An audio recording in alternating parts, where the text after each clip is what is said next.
एक तरह से एनडीए श्रद्धेय अटल जी की एक और विरासत है जो हमें जोड़े हुए है। एनडीए के निर्माण में आडवाणी जी ने भी बहुत अहम भूमिका निभाई थी और वो आज भी हमारा मार्गदर्शन कर रहे हैं। हमारे प्रकाश सिंह बादल जी हों, बाला साहब ठाकरे जी हों, जॉर्ज फर्नांडिस जी हों, रामविलास पासवान जी हों, अजीत सिंह जी हों, शरद यादव जी हो, सभी ने अपनी अपनी तरह से एनडीए को मजबूती देने का काम किया। आज प्रकाश सिंह बादल जी और बाला साहब ठाकरे जी के सच्चे अनुयायी भी हमारे बीच में हैं। हाल में ही एनडीए के गठन के 25 साल पूरे हुए हैं। ये 25 वर्ष देश की प्रगति को गति देने और क्षेत्रीय आकांक्षाओं को पूरा करने के रहे हैं। यानी राज्यों के विकास से राष्ट्र का विकास, इस मंत्र को एनडीए ने निरंतर सशक्त किया है। इस यात्रा में जो पुराने साथी रहे हैं, मैं उनका तहे दिल से अभिनंदन करता हूं। भविष्य की यात्रा के लिए जो नए साथी आए हैं, मैं उनका हृदय से स्वागत करता हूं। साथियों, एनडीए के 25 वर्षों की इस यात्रा के साथ एक और सुखद संयोग जुड़ा है। ये वो समय है जब हमारा देश आने वाले 25 वर्षों में एक बड़े लक्ष्य की प्राप्ति के लिए कदम बढ़ा रहा है। ये लक्ष्य विकसित भारत का है, आत्मनिर्भर भारत का है। कोटि कोटि भारतीय आज नए संकल्पों की ऊर्जा से भरे हुए हैं। इस महत्वपूर्ण कालखंड में एनडीए की बहुत बड़ी भूमिका है। एक तरह से ये नई ऊर्जा से भरी हुई त्रिशक्ति है।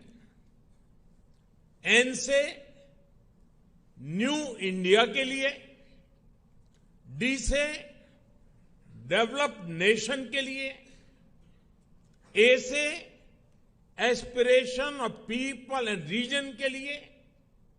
आज देश का गरीब, देश का मध्यम वर्ग, देश के युवा, महिलाएं, दलित, पीड़ित, शोषित, वंचित, आदिवासी, सभी का विश्वास एनडीए पर है।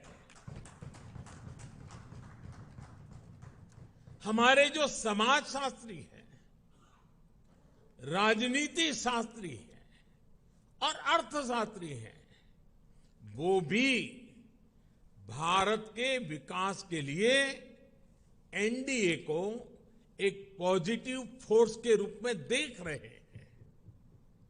हमारा संकल्प पॉजिटिव है, एजेंडा पॉजिटिव है, भावना पॉजिटिव है और हमारा रास्ता भी पॉजिटिव है। मैं अक्सर कहा करता हूं कि सरकारें बहुमत से बनती हैं, लेकिन देश सबके प्रयास से चलता है। इसलिए आज जब हम विकसित भारत के निर्माण में जुटे हैं, तब एनडीए सबका प्रयास की इस भावना का प्रतिनिधित्व कर रहा है। साथियों, हमारे देश में राजनीतिक गठबंधनों की एक लंबी परंपरा रही है। लेकिन जो भी गठबंधन नेगेटिविटी के साथ बने, वे कभी भी सफल नहीं हो पाए।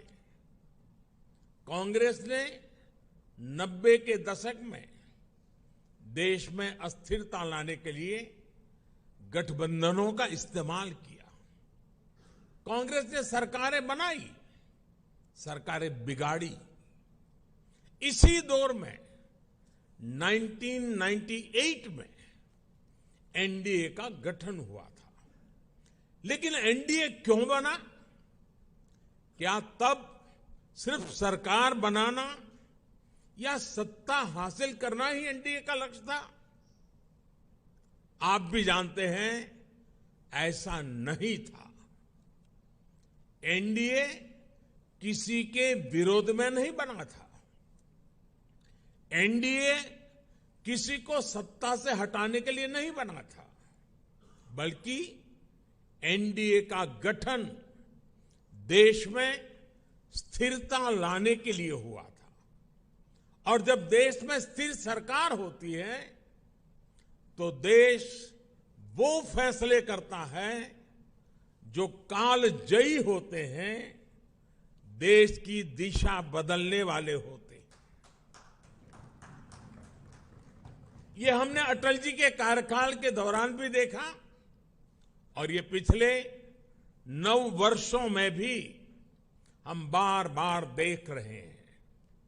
भारत में स्थिर और मजबूत सरकार होने से आज पूरे विश्व का भारत पर भरोसा बढ़ा है।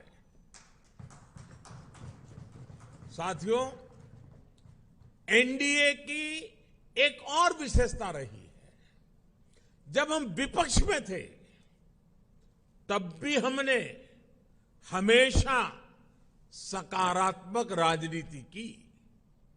हमने कभी नकारात्मक राजनीति का रास्ता नहीं चुना। हमने लोकतंत्र को मजबूत करने के लिए अपना हर दायित्व निभाया। हमने विपक्ष में रहकर सरकारों का विरोध किया, उनके घोटालों को सामने लाए, लेकिन कभी जनादेश का अपमान नहीं किया। हमने सरकारों का विरोध करने के लिए कभी भी विदेशी मदद नहीं मांगी। हम विपक्ष में रहे, लेकिन हमने देश के विकास में न रोड़े अटकाए और ना ही रुकावट बने। आजकल हम देखते हैं कि केंद्र सरकार की योजनाओं को विपक्ष की कई राज्य सरकारें अपने यहां लागू नहीं होने देती। अगर ये योजनाएं लागू होती भी हैं तो उन्हें रफ्तार नहीं पकड़ने दी जाती। ये लोग सोचते हैं कि अगर उनके राज्यों में गरीबों को केंद्र की योजना का लाभ मिल गया तो कैसे काम चलेगा, उनकी राजनीति कैसे चलेगी। मुझे याद है, गरीबों के घर के लिए, हर घर जल के लिए, आयुष्मान भारत योजना के लिए कितनी ही बार विपक्ष के मुख्यमंत्रियों को मुझे चिट्ठियां लिखनी पड़ती है। लेकिन ये लोग गरीब के कल्याण को भी राजनीतिक नफा नुकसान से ही तोलते रहे। साथियों, जब गठबंधन सत्ता की मजबूरी का हो, जब गठबंधन भ्रष्टाचार की नीयत से हो, जब गठबंधन परिवारवाद की नीति पर आधारित हो, जब गठबंधन जातिवाद और क्षेत्रवाद को ध्यान में रखकर किया गया हो, तो वो गठबंधन देश का बहुत नुकसान करता है। 2014 से पहले की गठबंधन सरकार का उदाहरण हमारे सामने है।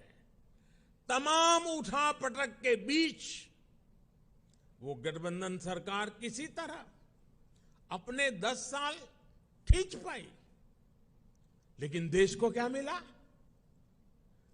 प्राइम मिनिस्टर के ऊपर भी एक आला कमान, पॉलिसी पैरालिसिस, निर्णय लेने में अक्षमता, भांति भांति के पावर सेंटर्स, अव्यवस्था और अविश्वास, खींचतान और करप्शन, लाखों करोड़ों के घोटाले। आपको याद होगा, जब भी पिछली सरकार के कुशासन पर सवाल उठते थे तो गठबंधन की मजबूरियां गिनाई जाती थी। बहाना एक ही, गठबंधन के कारण। क्रेडिट लेने के लिए तो हर कोई आगे आता था, लेकिन जैसे ही कुछ गड़बड़ होती थी तुरंत अपने सहयोगियों पर दोष मढ़ दिया जाता था। हम सौभाग्यशाली हैं कि एनडीए की स्थिति इससे बिल्कुल विपरीत है, अलग है। हमारे लिए गठबंधन मजबूरी का नहीं बल्कि मजबूती का माध्यम है। एनडीए कोएलिशन कंपल्सन्स का नहीं बल्कि कोएलिशन कॉन्ट्रिब्यूशंस का प्रतीक है। क्रेडिट भी सबका है, दायित्व भी सबका है। एनडीए में कोई भी राजनीतिक दल बड़ा और कोई भी राजनीतिक दल छोटा नहीं है। हम सभी एक लक्ष्य के लिए आगे बढ़ रहे हैं। आपने देखा है 2014 हो या फिर 2019, भाजपा को बहुमत से अधिक सीटें मिली, लेकिन सरकार एनडीए की ही रही, एनडीए की भागीदारी बनी रही। साथियों, एनडीए के गठन से लेकर ही हमारा संकल्प समाज के अंतिम व्यक्ति तक पहुंचने का रहा है। जो वंचित है, जो शोषित है, उसको सशक्त करना हमारी प्राथमिकता है। आज देश की जनता देख रही है कि एनडीए में कौन कौन से दल हैं। एनडीए में जितने भी दल हैं, वे समाज के ऐसे वर्गों के बीच काम करते हैं जो वंचित रहे हैं, शोषित रहे हैं।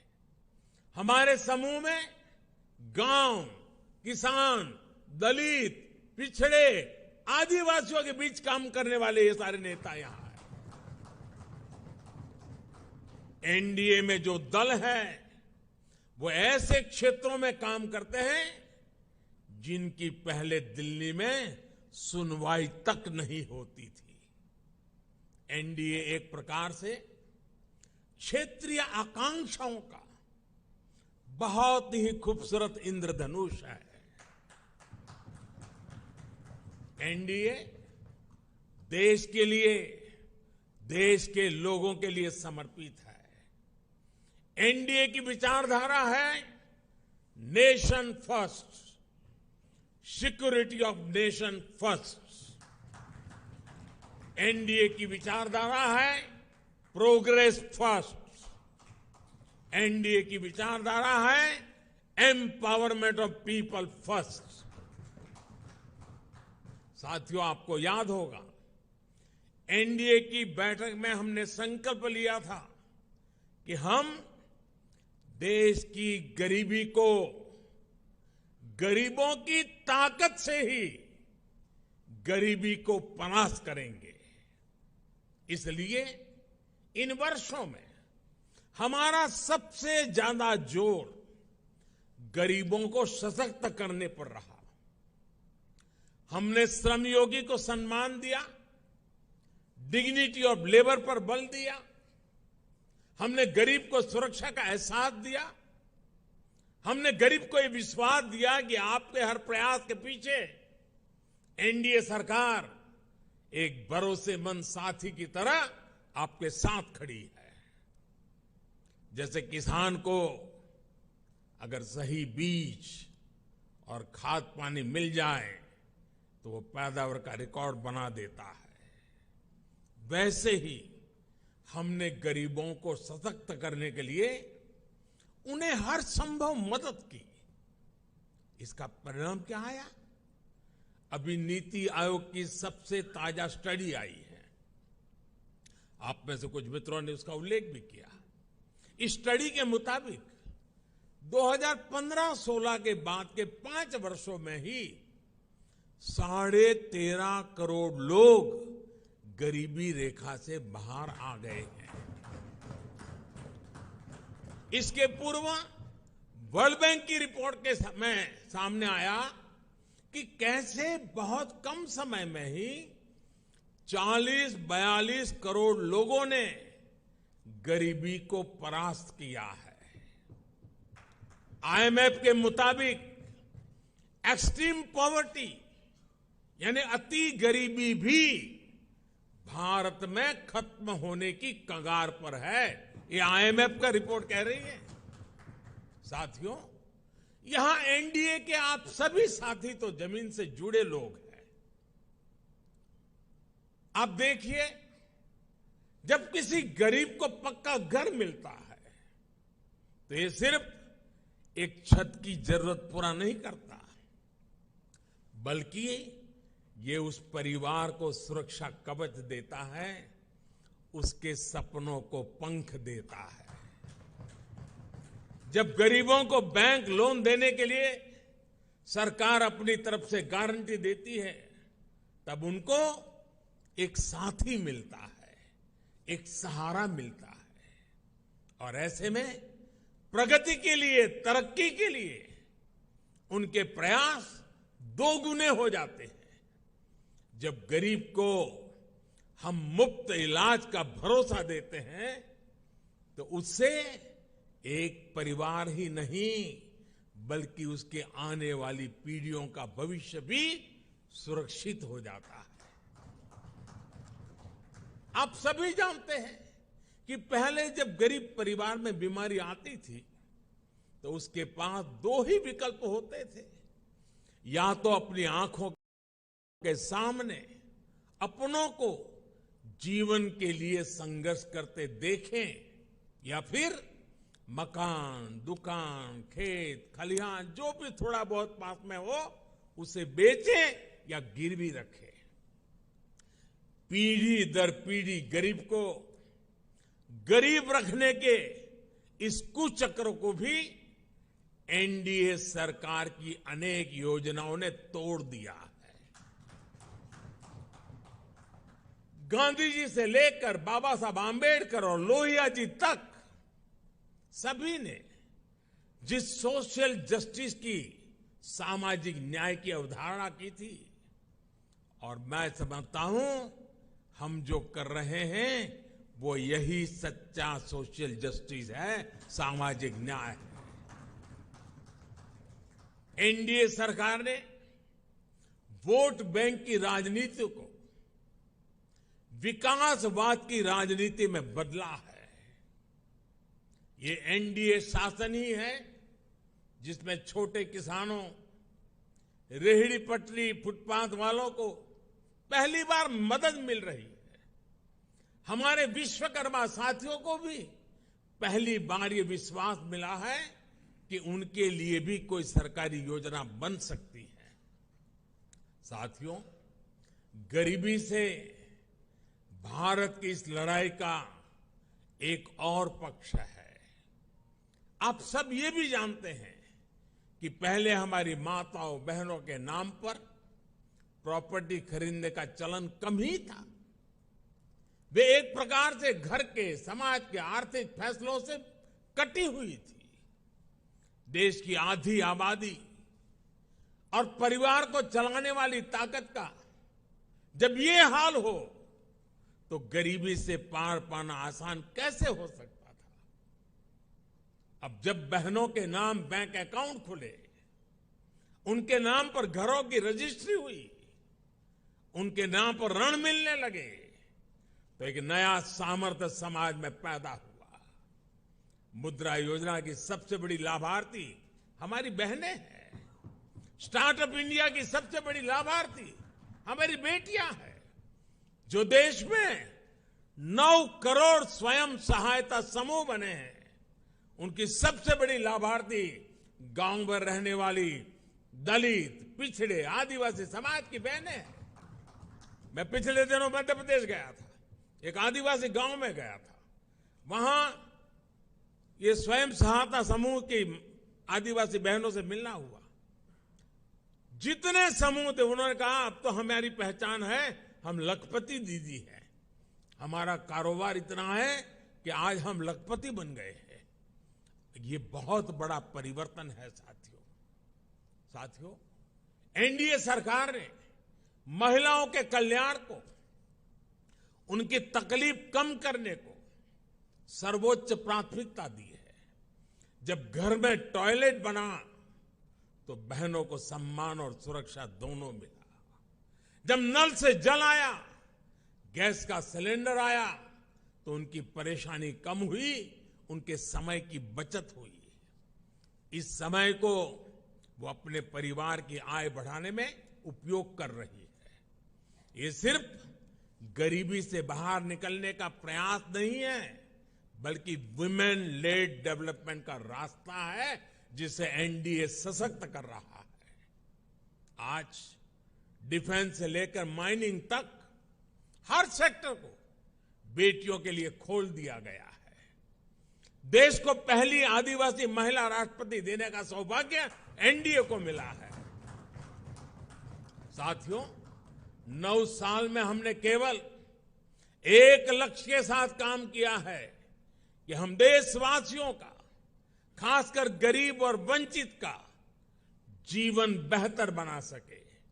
मैं चाहूंगा कि जो लोग एकेडमिक्स से जुड़े हैं, गवर्नेंस स्टडीज से जुड़े हैं, वो इस दिशा में रिसर्च करें। किसी भी सरकार का फ्यूचर विजन क्या है, स्केल ऑफ वर्किंग क्या है, स्पीड ऑफ वर्किंग क्या है, उसकी वर्क स्पिरिट क्या है, इसका मूल्यांकन किया जाए। इन सभी पैरामीटर्स पर एनडीए सरकार का काम न केवल असाधारण साबित होगा, बल्कि एक मॉडल के तौर पर उभरेगा। हम केवल आज की जरूरतों के लिए काम नहीं कर रहे हैं, हम आने वाली पीढ़ियों के भविष्य को भी सुरक्षित बना रहे हैं। मैं आपको एक उदाहरण देता हूं। हमारे लिए बहुत आसान था कि आजादी के 75 साल पूरे होने पर हम भी कोई स्मारक बना देते, दिल्ली में कोई ऐसी इमारत अपने नाम पर खड़ी कर देते थे या कोई मूर्ति लगवा देते। लेकिन हम देश के कोने कोने में 1 लाख अमृत सरोवर बना रहे हैं। हमारा स्केल, हमारा स्पीड, हमारी स्पिरिट और इसकी वजह से हमारे काम का स्कोप ये अभूतपूर्व है। हम विकास भी कर रहे हैं और विरासत को भी सहेज रहे हैं। हम मेक इन इंडिया पर भी बल दे रहे हैं और पर्यावरण की रक्षा भी कर रहे हैं। साथियों, हमारी नीयत साफ है, नीति स्पष्ट है और निर्णय ठोस है।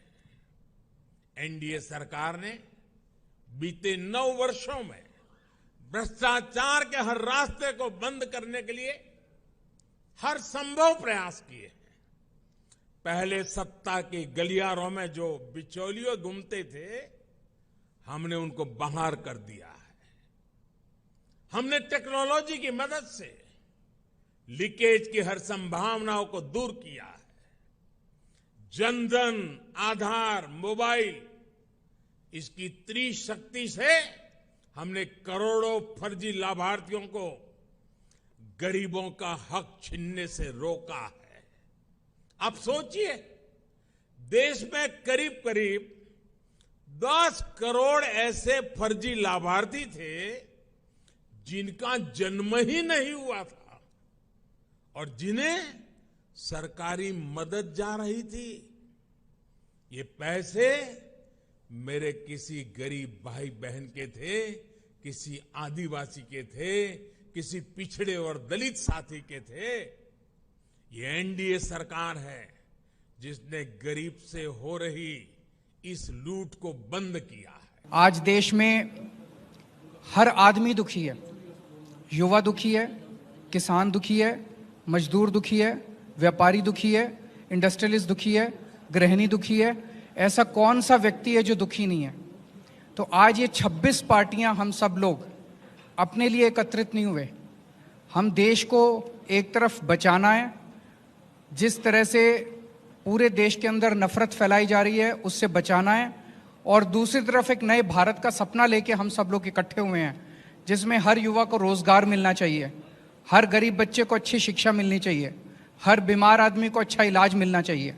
ये सपना लेके हम सब लोग इकट्ठे हुए हैं, जहाँ पे ऐसा भारत होगा जहाँ सब सुख शांति होगी, प्यार मोहब्बत होगी और देश तरक्की करेगा, ना कि देश के संसाधन जो हैं कुछ लोगों के लिए, चंद लोगों के लिए लुटाए जाएंगे। लड़ाई बीजेपी की विचारधारा, उनकी सोच के खिलाफ है। वो देश पर आक्रमण कर रहे हैं, बेरोजगारी फैल रही है, देश का पूरा धन चुने हुए लोगों के हाथ में जा रहा है। और इसलिए जब हम डिस्कशन कर रहे थे, हमने अपने आप से सवाल पूछा, लड़ाई किसके बीच में है? ये लड़ाई ऑपोजिशन और बीजेपी के बीच में लड़ाई नहीं है। देश की आवाज को दबाया और कुचला जा रहा है। ये देश की आवाज के लिए लड़ाई है, और इसीलिए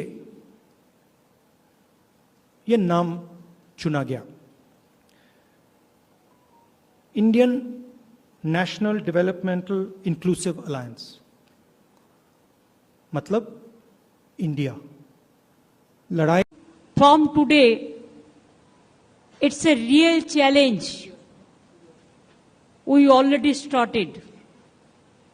हमारा जो अलायंस मीन्स जो 26 पार्टी का मीटिंग हुआ, इसमें तैयार हुआ। पहले आप यूपीए के नाम सुना, एनडीए तो अभी भी है लेकिन एग्जिस्टेंस नहीं है। इसी के लिए आने वाला दिन देश में जो जिंदगी खतरा में है, चाहे दलित हो, चाहे माइनॉरिटी हो, चाहे हिंदू हो, चाहे मुस्लिम हो, चाहे सिख हो, चाहे ईसाई हो, चाहे मणिपुर हो, चाहे अरुणाचल हो, चाहे उत्तर प्रदेश हो, चाहे दिल्ली हो, चाहे बंगाल हो, चाहे बिहार हो, चाहे महाराष्ट्र हो, सरकार बेचना, सरकार खरीद करना एक ही काम है गवर्नमेंट का। इसी के लिए हम लोगों ने आज सब मिलके एक रियल चैलेंज लिया है। डिटेल्स खड़गे जी ने आपको फुल फ्लेजेड नाम बताया, लेकिन इसका शॉर्ट फॉर्म में होता है India. Let us challenge India. NDA, can you challenge India? Bhajpa, can you challenge India? The other people, can you challenge India? We love our motherland. We are the patriotic people of this country. We are for youth, we are for students, we are for farmers, we are for Kishans, we are for Dalits, we are for good economy, we are for the country, we are for the world. So our challenge will be all focus, all publicity, all campaigning, all program. It will be under the banner of India. If anybody has a challenge, catch us if you can. Save India from disaster. Save India from atrocious terrible. Save atrocious terrible from Manipur. Save the people of India. Save India, इसको हम भारत बोलते हैं हिंदी में और English में India है. India को बचाना है, देश को बचाना है. भाजपा तो देश बेचने का सौदागिरी कर रहा है. देश बेचने का सौदागिरी कर रहा है. लोकतंत्र को खरीदने का सौदागिरी कर रहा है. इसी के लिए आज कोई इंडिपेंडेंट एजेंसी को भी काम नहीं करने देता है. कोई आदमी कोई ऑपोजिशन को सपोर्ट करते हैं, ऑपोजिशन स्टेट को, तो नेक्स्ट डे ईडी और सीबीआई और कोई चला जाता है और खाली धमक देता है हम 355 करेगा, हम 356 करेगा. हम लोगों ने आज 420 कर दिया, 420 धारा अप्लाई कर दिया पॉलिटिकली, जिसमें इंडिया जीतेगा, भाजपा हारेगा. भारत जीतेगा, भाजपा हारेगा. इंडिया जीतेगा और हमारा देश जीतेगा. यही मेरे को कहने हैं. Thank you so much. I am grateful to all of the political party. They have accepted the slogans of India, this name, alliance. The main foundation we started from today. Next Maharashtra, the meeting will be there. There the core committee and other, the manifesto, the common minimum program or whatever you say, the joint committee, so everything will be decided there also. So the meeting date, Khargeji will inform you later on.